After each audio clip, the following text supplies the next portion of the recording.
Martin, why do women live longer than men? Well, nature treats men and women quite differently. Men kind of get pumped up by their hormones. It's their genes that do this when they're young, so that they compete more fiercely for mates. Women don't have to do that so much, and I'll say something about that in a moment. So men are like a motor car that you kind of super tune the engine when it's new, knowing that it's going to damage the car as time goes on.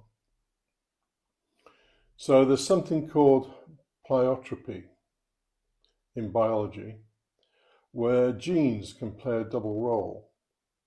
So for men, the most important one is testosterone. And so this gene activates the testosterone. And when men are young, they're typically more aggressive, more active in trying to attract a mate and so on. That leads to problems, which I'll mention in a moment. And it's like supercharging an engine. Men are supercharged when they're in their late teens and their 20s and 30s and so on. And this takes a toll.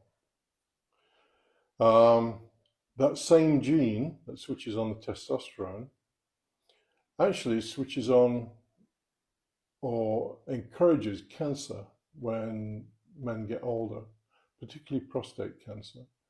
So the higher the level of testosterone when a man is young, which serves the purpose of being aggressive, assertive, more attractive to females, serves the purpose of basically killing him when he gets older. Not always, of course, but statistically, higher testosterone links to greater risk of cancer.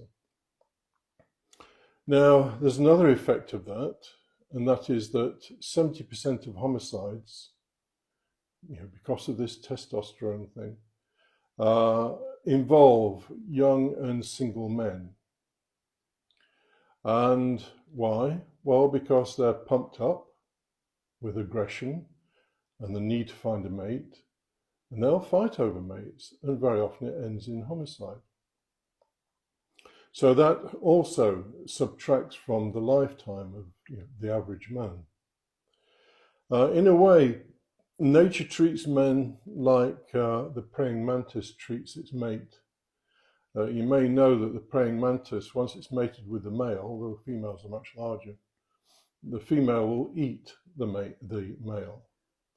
Nature places greater value on women in a sense because they are the ones who rear and nurture and bear the child for 9 months when they're pregnant.